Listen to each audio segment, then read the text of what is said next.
Everyone, মই আজি ওলকচু আৰু মাছ কেনেধৰণে বনালোঁ তাকে লৈ আহিছোঁ। যিহেতু এতিয়া ভাদ মাহ আৰু ভাদ মাহত ওলকচু খোৱাটো আমাৰ অসমীয়া সমাজত অতীজৰে পৰা চলি অহা এটা নিয়মেই হয়।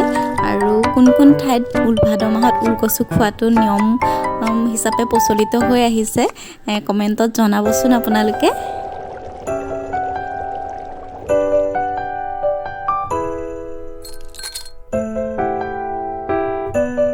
আৰু ইয়াতে মই ওলকচুখিনি ৰ'দত দি অলপ শুকুৱাই থৈছিলোঁ কাটাৰ পাছত। আৰু এতিয়া মই ভালদৰে কাটি চাফাকৈ ধুই এইখিনি অলপ কুহুমীয়া গৰম পানী দি নিমখ দি পেলাই তিয়াই থৈ দিম অলপ সময়। তাৰপাছতে কুকাৰত দি চিটি মাৰি ল'ম।